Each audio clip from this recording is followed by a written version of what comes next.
और आज की एक और सबसे बड़ी खबर, जहां आपको बता दें कि अब वॉर जोन में प्रधानमंत्री नरेंद्र मोदी, क्योंकि पीएम मोदी पोलैंड और यूक्रेन की यात्रा के लिए रवाना हो चुके हैं। आपको बता दें पीएम आज देर शाम पोलैंड पहुंचेंगे और 23 अगस्त को यूक्रेन की राजधानी कीव जाएंगे।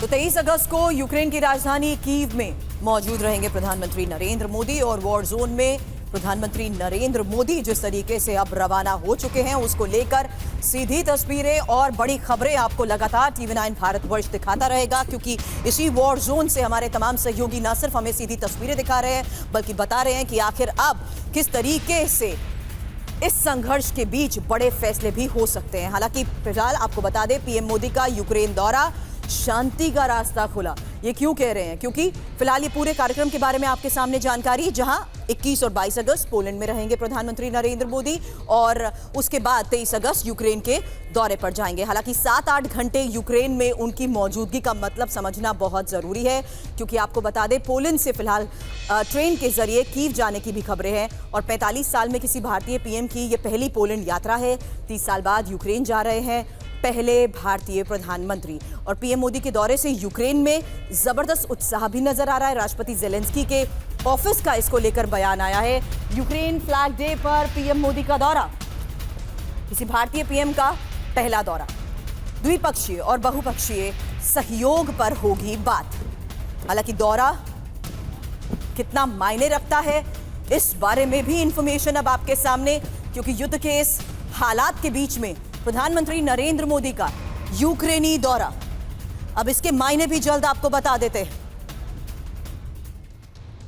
तो अब मायने वॉर जोन में प्रधानमंत्री नरेंद्र मोदी की मौजूदगी और युद्ध के बीच यूक्रेन दौरा। हालांकि भारत के लिहाज से समझिए, जहां भारत बातचीत से समाधान का हमेशा पक्षधर रहा है, इसमें इंपॉर्टेंट यह है कि युद्ध का ऐसा समाधान हो जो दोनों को स्वीकार्य हो, ये बात कहता रहा है। और इसमें भारत ने हमेशा ये कहा है कि ये युग युद्ध का नहीं है। भारत ने हमेशा युद्ध में शांति की बात कही है। इसमें खास बात भी आपको बता दें, क्योंकि SCO समिट में पीएम ने पुतिन के सामने शांति की बात की थी। लेकिन अब जंग के बीच ये ऐतिहासिक मुलाकात हो रही है। और जेलेंस्की ने क्या कहा है ये भी जान लीजिए, जहां जेलेंस्की ने कहा कि द्विपक्षीय संबंधों के इतिहास में किसी भारतीय पीएम का ये पहला दौरा है और द्विपक्षीय और बहुपक्षीय सहयोग पर बात होगी। भारत और यूक्रेन के बीच कई दस्तावेजों पर हस्ताक्षर की भी उम्मीद है। हालांकि इसमें जरूरी बात यह है कि 23 अगस्त का वो दिन होगा। 23 अगस्त को ही यूक्रेन का फ्लैग डे है और यूक्रेन को युद्ध विराम की उम्मीद है।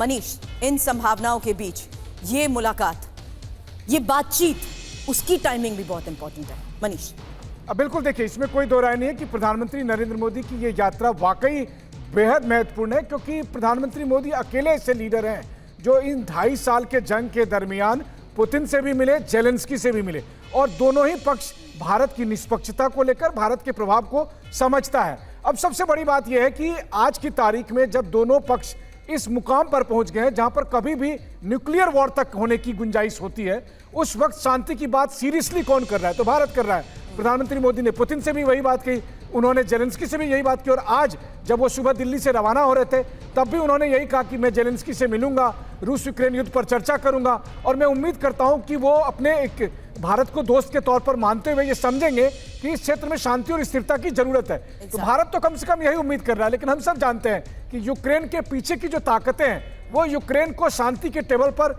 लाने देंगे या कि नहीं, यही सबसे बड़ी बात है। शुक्रिया मनीष, शुक्रिया सुमित, इन तमाम जानकारियों के लिए आपका। आगे भी इस बारे में आपसे लेते रहेंगे अपडेट, क्योंकि इसी वॉर जोन में प्रधानमंत्री नरेंद्र मोदी की मौजूदगी और ऐतिहासिक मुलाकात को लेकर भी खबरें आती रहेंगी।